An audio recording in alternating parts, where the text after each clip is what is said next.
el gusto de tener compañía en el estudio, porque vino José María Lojo al piso, presidente del Puerto de la Plata y presidente ahora del Consejo Portuario Nacional. Así que bienvenido, felicitaciones. Bueno, muchas gracias. Para mí es una alegría estar acá. La verdad que como en casa, lo paso bárbaro.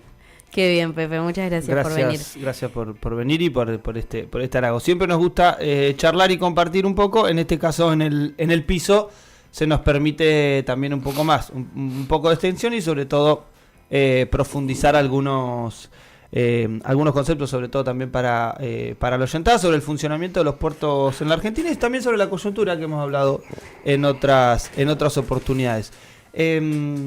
Quizá para arrancar esto que veníamos hablando un poco fuera de aire del funcionamiento también del consorcio en general en relación a cómo se eligen las autoridades del consorcio de puertos y también qué tipo de lineamientos salen desde ahí, qué tipo de planificaciones o cuál sería la hoja de ruta también de este espacio.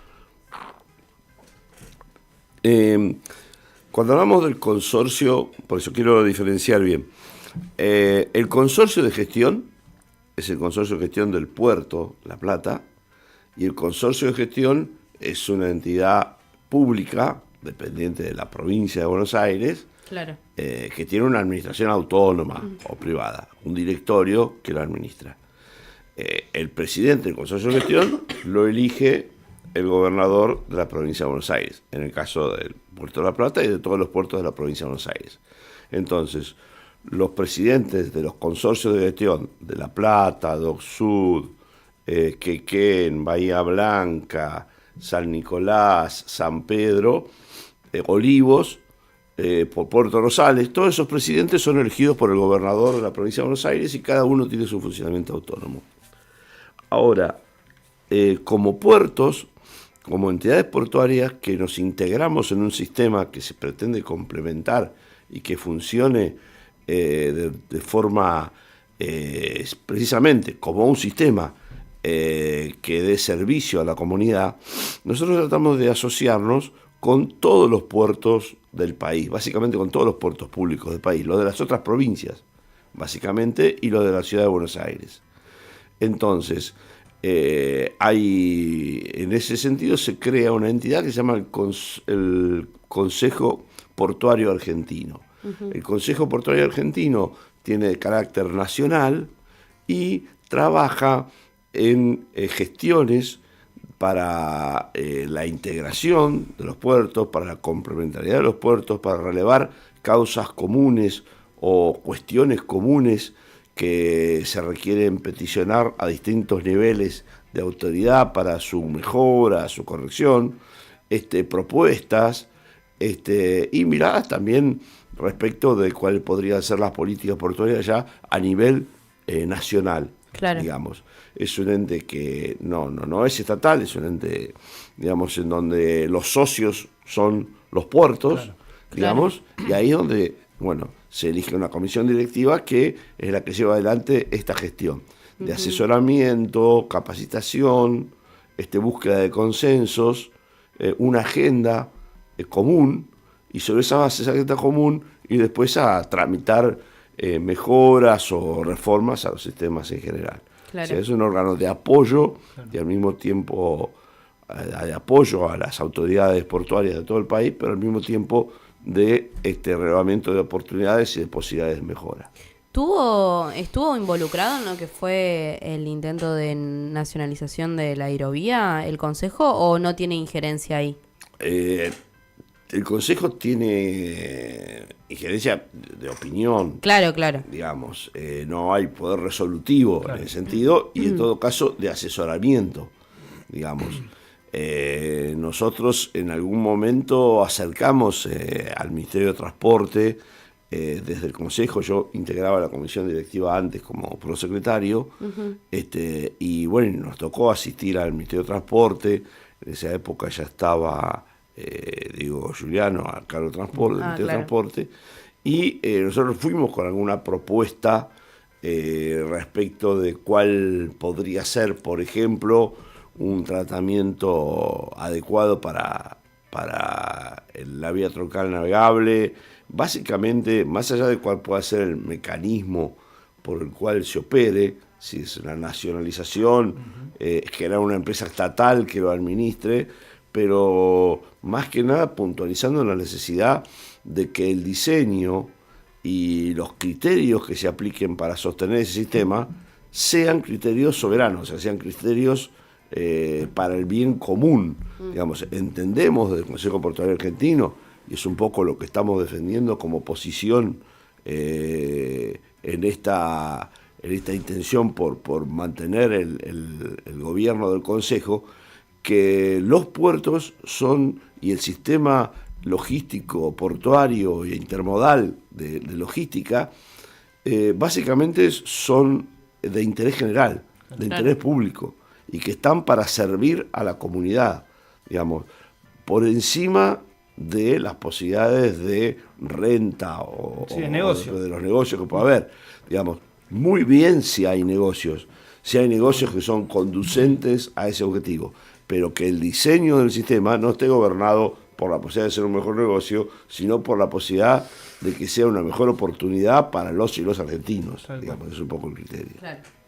Pepe, con respecto un poco me imagino algunas dificultades que puede tener la coordinación en clave justo a este elemento central, sobre todo en relación a, bueno, lo hemos caracterizado, ¿no? La escasa cantidad de puertos en la Argentina en relación sobre todo a los puertos públicos hablamos, y en el caso concreto de algunos afluentes de agua que tienen una importancia comercial muy importante, como el caso del río Paraná, una presencia privada casi total, sobre todo con una hegemonía muy importante en la Cuenca del Plata.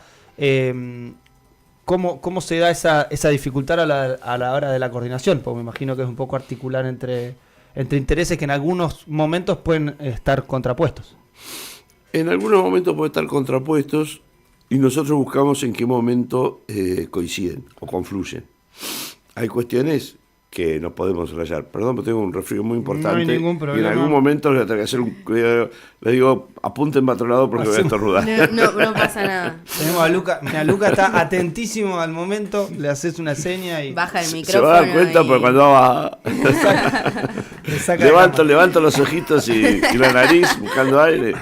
Estoy a punto de largar el estornudo.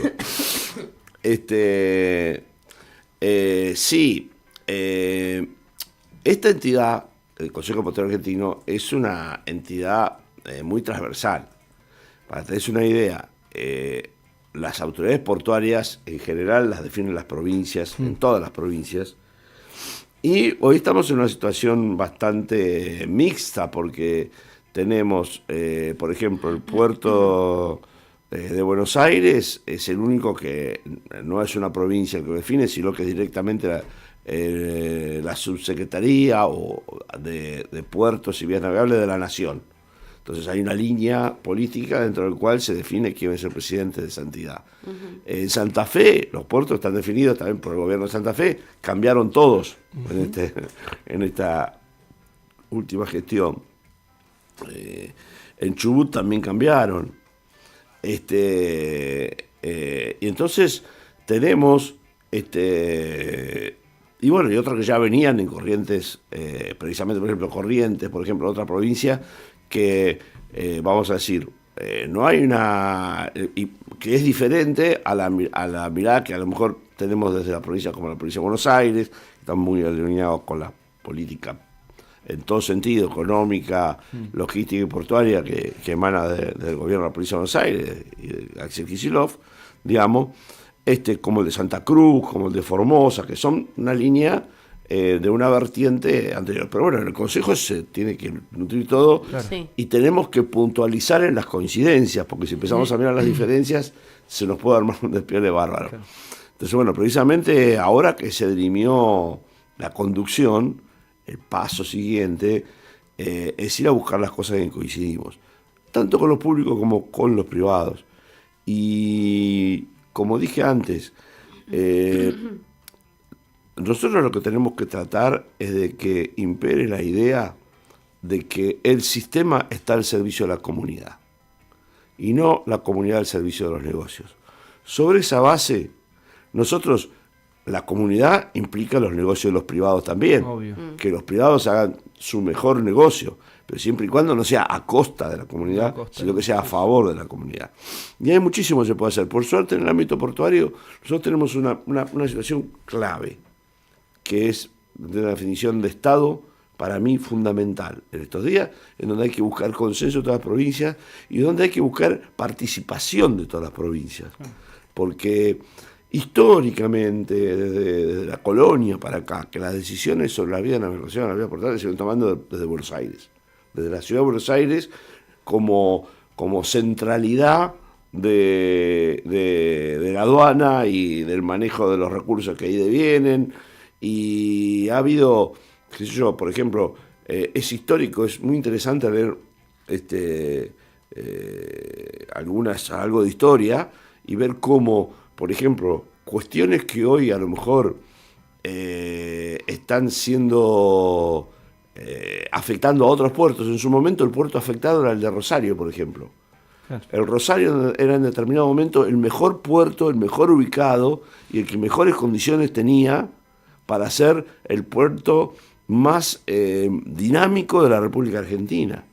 Y bueno, y fue perjudicado porque por la centralidad por otros intereses, la centralidad porteña y además los intereses creados. También vino el ferrocarril, que en lugar de jugar un rol complementario, jugó un rol suplementario. Entonces, era para competir con Rosario, lo mejor era mandar el ferrocarril a Buenos Aires. Entonces quedaba perjudicado.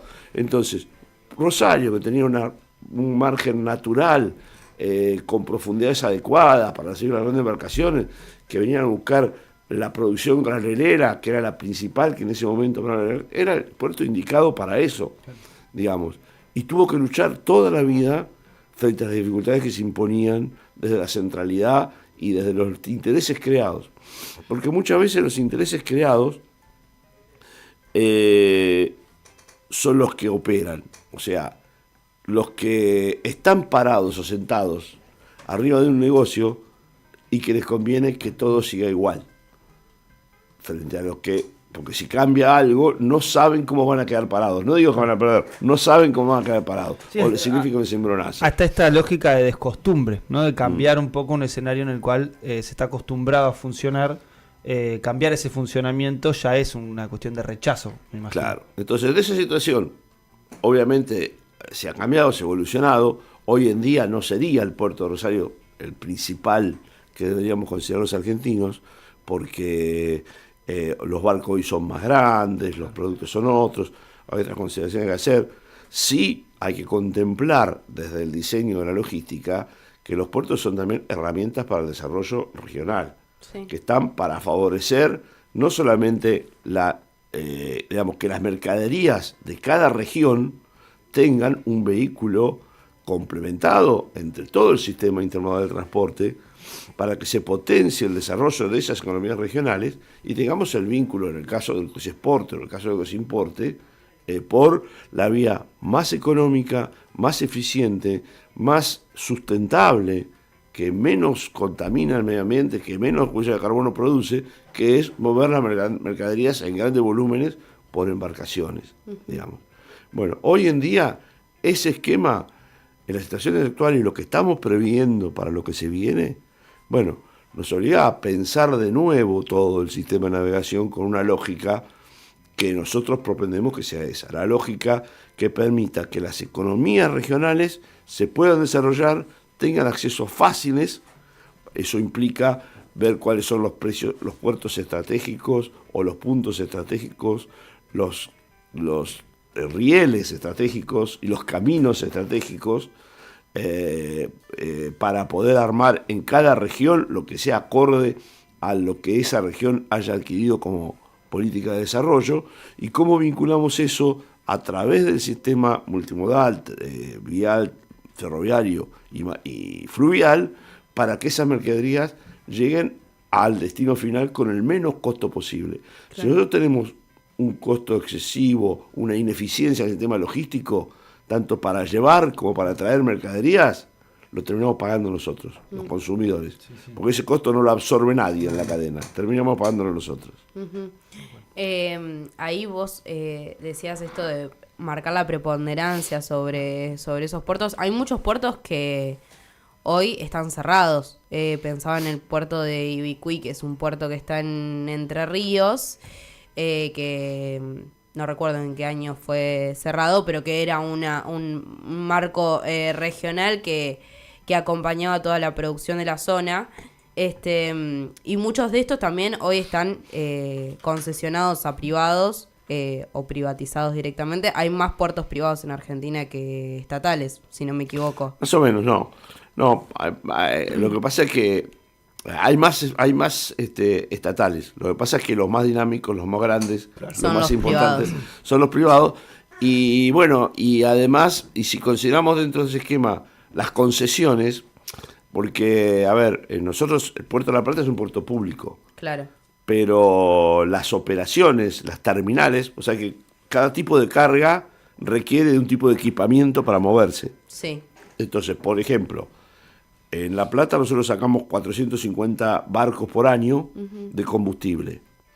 Eso requiere que haya muelles que estén especializados en carga de combustible, que son básicamente muelles donde llegan las cañerías que vienen de la refinería de YPF, claro, o de la petroquímica, o de los productos químicos, los aceites, y llegan a un punto en el muelle donde hay una toma, como fuera un gran surtidor, claro, en donde se enchufan las mangueras que después van a la bodega de los barcos. Entonces, esa es una terminal de graneles líquidos inflamables. Es toda una especialidad. Claro. Bueno, en el Puerto de la Plata eso es una concesión, un permiso de uso que tenemos con YPF, claro, que es un privado. Claro. Claro. Entonces, quien opera eso es, en este caso, YPF, que además es el productor. La terminal de contenedores, por ejemplo, mueve los contenedores, esas grandes latas. Necesita grúas especializadas, necesita camiones especializados, escáner, playa, todo un sistema especializado. Bueno, en La Plata hay un tercero, un privado, al que se le dio la concesión para que invierta en hacer todas esas instalaciones y ofrezca el movimiento de carga. O sea, vos tenés un contenedor para exportar a algún lado, bueno, esa terminal te lo sube, te lo baja del barco. Claro. También tenemos la terminal de graneles sólidos, que es la de Copetro, que básicamente recibe el carbón de coque, lo recibe a granel, digamos. Que es la línea, es el ferrocarril que ingresa al puerto. Exactamente, es el ferrocarril que viene, que pasa por aquí atrás. No, que pasa por aquí atrás también, lo vemos comúnmente al mediodía. Más o menos está llegando, mirá, pasan diferentes horarios, creo, igual. Claro, de salida o de entrada. Claro. Básicamente están entrando al puerto entre las 9 y 10 de la mañana y saliendo a esa hora también. Así que ustedes ven a mediodía es el que vuelve. Claro. Pero... Sí, esos vienen de Luján de Cuyo, de Mendoza. Entonces, hay una articulación público-privada que es virtuosa. Claro. Ahora, ¿por qué? Porque nosotros sabemos que en el Puerto de la Plata, por ejemplo, es muy importante tener una terminal de graneles líquidos, porque tenemos el vínculo con la región, con la tierra. Bueno. Tenemos la refinería de YPF ahí al lado. ¿A dónde vamos a llevar el puerto? Sí, es un polo industrial Entonces, enorme. El puerto de YPF tiene que estar cerca de YPF. Entonces, para eso, bueno, damos nosotros, y del puerto, ¿qué hacemos? Bueno, del puerto mantenemos las vías navegables, los muelles, todas las condiciones de balizamiento. O sea, nosotros somos como los que mantenemos la autopista, vamos a decir, para que circulen los camiones, los barcos, en este caso sería. Y bueno, y lo mismo con la terminal de contenedores o con cualquier otra que venga. Después tenemos espacios para ofrecer. Bueno, y eso más o menos es lo que pasa en la mayoría de los puertos privados públicos del país, donde son puertos públicos donde hay instalados operadores privados, digamos. Que lo importante es que esos operadores privados sea elegida, que exista esa operación en función de una necesidad propia de la región. Claro. Digamos, no tiene sentido que, o deberíamos todavía corregir algunas cosas que, por ejemplo, no tiene sentido que nosotros compitamos con el puerto de Buenos Aires o con el Sur. Tenemos que complementarnos. Claro. Porque competir, en este caso, significa que a lo mejor está pasando que en los puertos donde se concentra toda la carga y en otros hay muy poca carga, en los donde se concentra toda la carga estamos generando ineficiencia, trastornos, demoras, que se podrían compensar si repartiéramos. Sí, por saturación, digamos. Claro. Entonces, esa lógica de pensar en que el favorecido tiene que ser siempre la comunidad a la que estamos sirviendo, en este caso a través, en este caso de el cargador o la naviera, digamos, para brindarle la mayor agilidad posible. Si nosotros lo extendemos a todos los puertos del país, tenemos muchas cosas que pensar, porque obviamente no es el mismo barco el que puede entrar al puerto de La Plata que el que puede entrar a Ibicuy, Claro. o el que puede entrar a los puertos del norte, a Las Palmas, el Chaco, o a Formosa, digamos.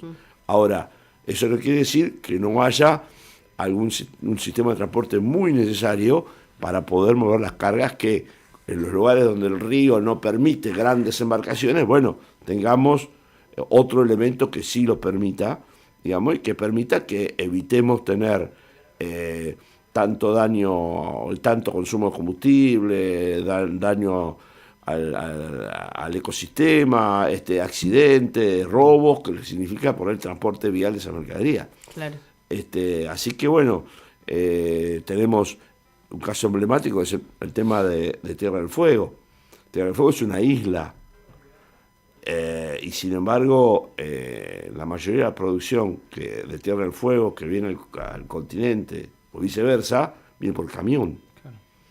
Sí, que encima... Cruzando Haciendo 2.000 kilómetros, ¿no? 2.500 kilómetros. Es una barbaridad. Es una barbaridad. Decimos, bueno, ahí tenemos problemas, obviamente no es simple, porque si no ya se hubiera resuelto hace mucho, digamos, tenemos circunstancias que solamente desde la lógica, del sentido común y de la economía, marcan de que tenemos que resolver un problema. Si además le metemos el ingrediente de que además del status quo, además de los intereses creados, además de los que ganan plata con la ineficiencia, digamos, vemos que además también hay ciertas condiciones que terminan siendo funcionales a los intereses que pretenden segmentar al país y geopolíticamente evitar que nos integremos y que, digamos, que ejerzamos efectivamente la soberanía sobre todo nuestro territorio.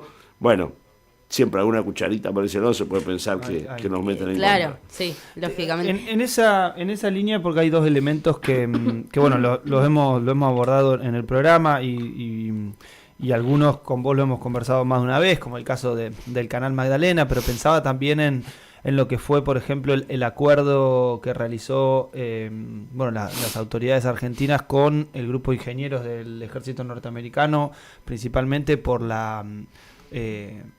pensados más estrictamente en el río Paraná.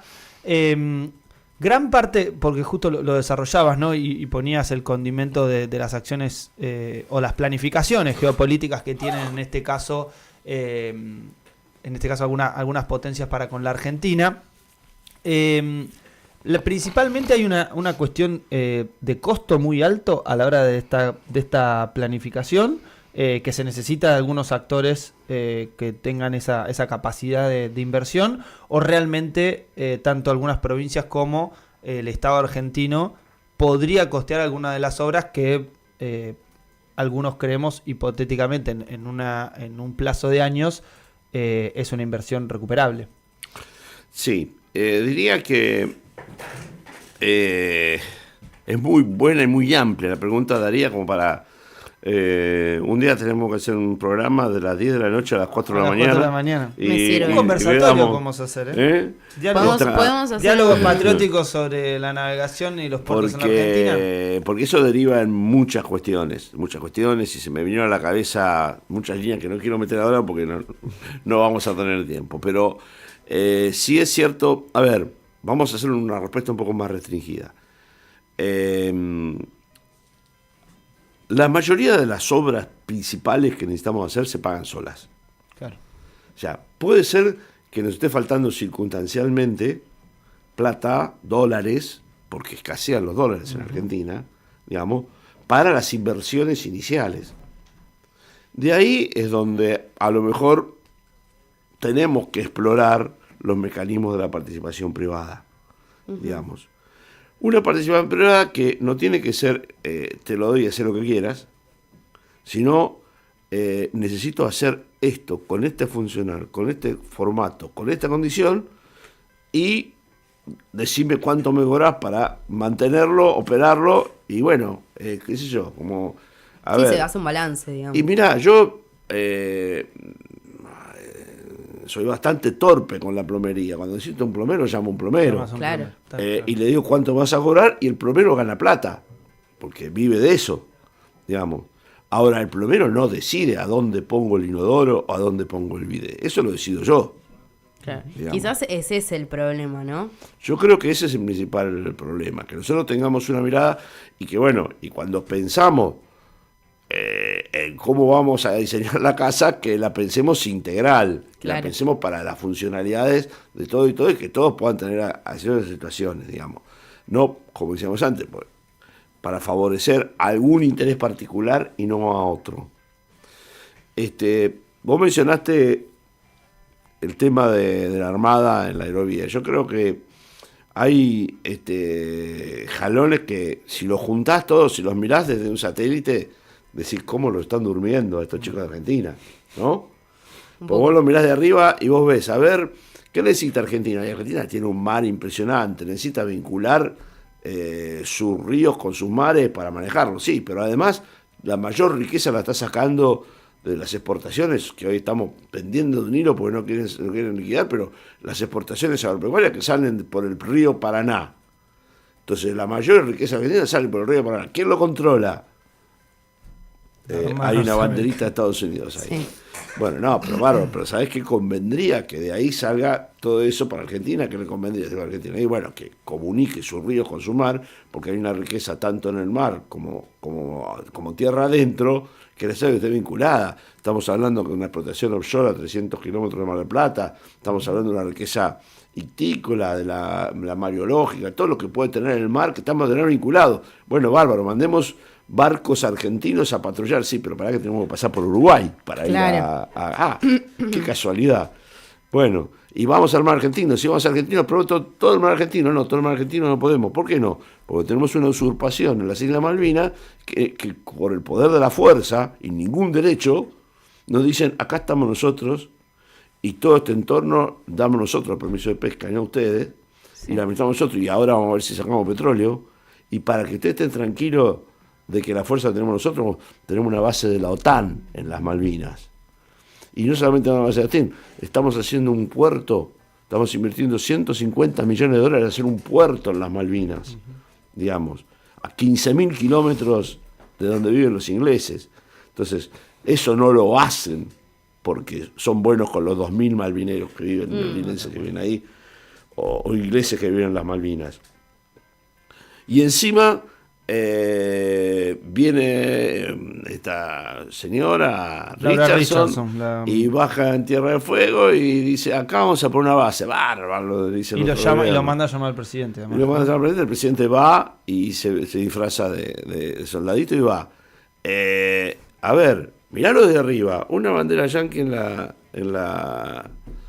el río Paraná, una bandera de la OTAN en Malvinas e inglesa, y en las Georgias, la extensión de la zona de exclusión que determinan por forma unilateral los ingleses, la base en Ushuaia. Sí. No te podés conectar de Argentina a Argentina a través del río, y no te podés conectar de Argentina a Argentina a través de la tierra, porque para la Tierra del Fuego tenés que pasar por Chile. Digamos, todas esas condiciones que parecen casuales, no son casuales, no. Porque vos lo mirás el mapa y te da un arco perfecto de cobertura de todas nuestras principales riquezas, por donde sea nuestra riqueza, y de mirada hacia la Antártida. Sí. Hacíamos un poco este recorrido en relación al especial que tuvimos el día de antes de ayer, el martes, el 9 de julio, en el que justo hablábamos un poco de esto, ¿no?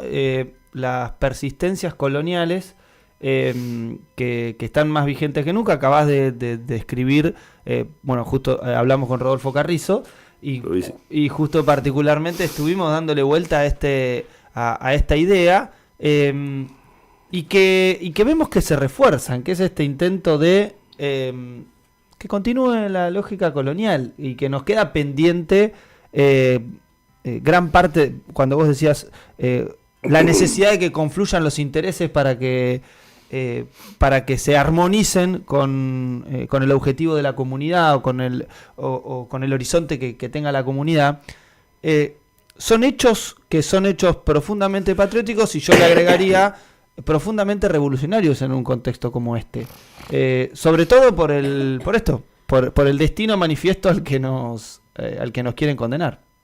Sí, a ver, tenemos un gran desafío de reconstruir, de buscar un liderazgo político que nos permita reconstruir este tejido ciudadano, soberano y nacional, que nos permita dejar de ser los giles de la película, ¿no? Y empezar a pensarnos como se pensarían ellos. Porque en definitiva acá no es una cuestión ni de derechas ni de izquierdas, claro. Es una cuestión básica de si tengo algo, un territorio, una geografía, una cultura, una idea como conjunto, como sociedad, que quiero defender como propia. No para negársela a todo el mundo. A ver, qué suerte, nosotros podemos ser grandes productores de lo que más necesita el mundo: alimentos y energía. Bueno, bárbaro, hagámoslo, pero hagámoslo de un modo armonioso, negociemos de igual a igual en una mesa, y no permitamos que nos separen, que nos dividan, que nos segmenten para negociar con cada uno más chiquito por separado y terminar convenciendo a lo mejor a algunos de que entreguen lo que tienen por una prebenda de corto plazo, como significa el RIGI. Yo creo que el RIGI, por ejemplo, es básicamente eso.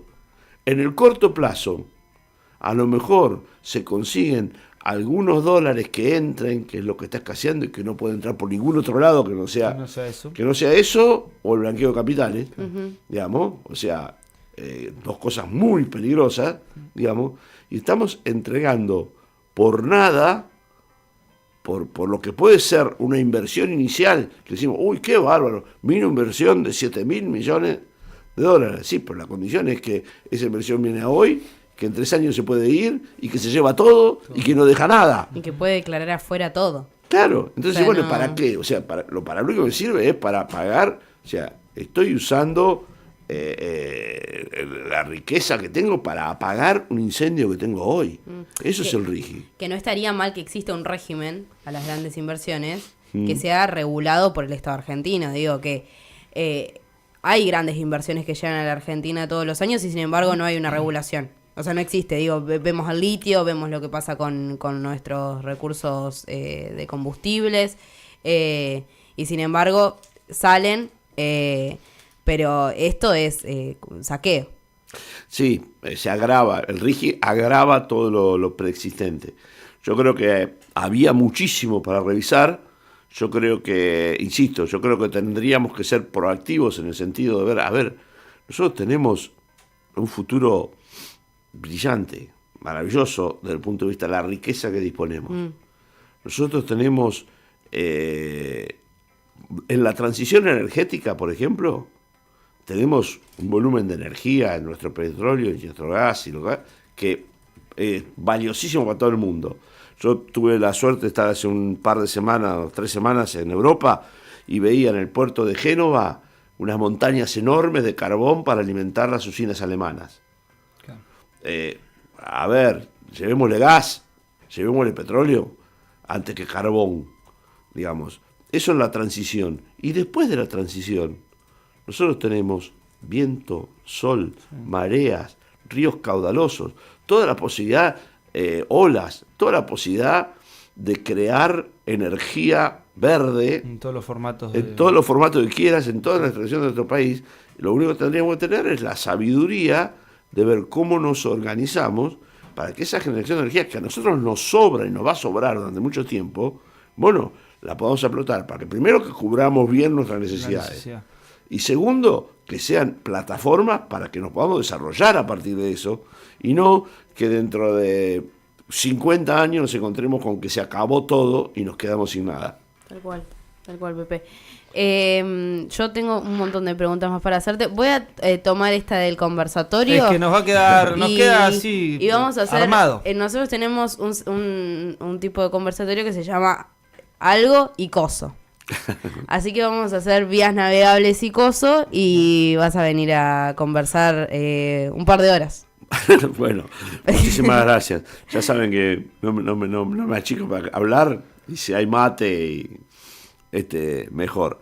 No, el tema de las vías es muy importante. Mira, y los puntos de confluencia. Yo quiero empezar a plantear uno que es fundamental. Por ejemplo, estos puertos agroexportadores privados que están en el río Paraná, hoy están muy complicados. Están desfavorecidos, claro, con la bajante del río Paraná, con que los barcos no pueden salir con un calado importante, hay problemas de varaduras. Bueno, pero aún en situaciones normales hay alguna idea de que las profundidades con que se llegue a esos ríos tendrían que ser mayores. Uh-huh. Yo estoy de acuerdo, nosotros estamos de acuerdo. Cuanto mejor podamos favorecer, aunque sea un privado, para que haga la circulación mercadería, mejor. O sea, nadie decir, voy a hacer la calle más angosta para que no pasen los camiones. No, claro. Voy a hacer lo mejor posible que puedan llegar. Hay límites. El límite lo tiene que dar la sustentabilidad, la ecología, la comunidad técnico, que vive alrededor. La comunidad que vive alrededor, etcétera. Pero bueno, por ahí vamos a suponer que hoy el río Paraná, que está entre 9 y 10 metros de profundidad, se puede llevar a 11, 12 metros de profundidad. Bárbaro. Viniendo desde el Paraná con esa profundidad, cuando llegás a la zona del Río de la Plata, hoy tenemos el primer problema. El primer problema es que cuando, como está planteado por el canal que se llama Emilio Mitre, que es el que sale paralelo a la costa, ese canal tiene muchísima sedimentación. Y es el lugar, entonces, hay que pensar una alternativa que es el canal que sale por al lado de la isla Martín García. Entonces, ese canal se puede llevar a 11, 12 metros y se podría llegar hasta Santa Fe con 11, 12 metros con esa profundidad. Hasta el Codillo, pongamos, claro, hasta la zona de Punta Indio. Cuando llegamos ahí hay un problema que nos estamos autogenerando. Hoy en día de ahí, para salir, está el canal Punta Indio. El canal Punta Indio está en 10 metros con 70, no tiene ni 11 ni 12 metros. Llevar ese canal a 11 o 12 metros de profundidad. Canal Punta Indio, el que va en línea recta hacia el puerto de Montevideo. Exactamente, es el punto en donde a la altura de Punta Indio el canal de la vía de regulación dobla y va hacia el este. Bueno, en ese punto, llevar ese canal a esa profundidad es costosísimo. Claro. Y además, con la última estaríamos facilitando el ingreso a Uruguay en ese caso. Pero además, vamos a dejar un poquito en un margen eso. Vamos a suponer que decimos, no, la vamos a hacer la inversión. Tenemos toda la plata y la vamos a hacer. Vamos a hacer el canal Punta Indio a 12 metros de profundidad y además lo vamos a ensanchar a 150 metros. Para que haya doble vía. ¿No? Entonces, vamos a tener un canal. Entonces, ay, bárbaro, podríamos salir más o menos. Porque con la última decisión que se tomó de autorizar a Montevideo a dragar a 14 metros su canal de acceso se estira. Y esa extensión del canal de acceso bloquea la salida del canal Punta Indio. Nos quedaría un callejón para sacar los barcos entre medio del canal de acceso al puerto de Montevideo y el Banco Inglés. Claro, todo un Entonces, matete. La opción para sacar los barcos de las agroexportadoras de Santa Fe al mar con 12 metros de profundidad es el canal Magdalena. Se impone solo el canal Magdalena. O sea, no es una cuestión, por eso digo que hay puntos que podemos confluir hasta con la Bolsa de Comercio de Rosario. Claro. Digamos, que les conviene a ellos el canal Magdalena. Después hay otras cosas más, como pensar en un barco específico para eso, que lo vimos charlando con el astillero, que es el granerero argentino, que sería un barco que con poco calado puede llevar mucha carga. Entonces eso sería otra cosa que podremos complementar. Y obviamente la gran ambición que tenemos nosotros es que llegamos con 12 metros hasta la altura del Puerto de la Plata y que del Puerto de la Plata hasta el océano no sean 12, sean 14 metros. Entonces tendríamos la opción de, digamos, estar en igualdad de condiciones con el Puerto de Montevideo, claro, y que las navieras se elijan. Claro. Y mirá, y ahí tenés. Y ahí veremos. Los menores costos. Pepe, muchísimas gracias por haber gracias venido. a ustedes, como siempre, muy amables. Y gracias por las facturas, Un porque nos gustazo, trajo, no las nos degustamos trajo todavía el porque desayuno. estábamos No muy se metidos en animaron. la entrevista. No, claro, Pero todavía ya no. la vamos a encarar. Sí. La vamos a encarar. Muchísimas gracias, Gracias Pepe, a por ustedes. haber Y venido. como siempre, más que invitado a venir tanto al estudio Emilio Camaitacuri como aquí a Comunidad Ferroviaria. Gracias. Pasaba José María Lojo, entonces presidente del Puerto de la Plata y del Consejo Portuario Argentino. Nosotros nos vamos a una breve pausa y ya venimos. Desde Tolosa, en Comunidad Ferroviaria, cavamos trincheras para dar a conocer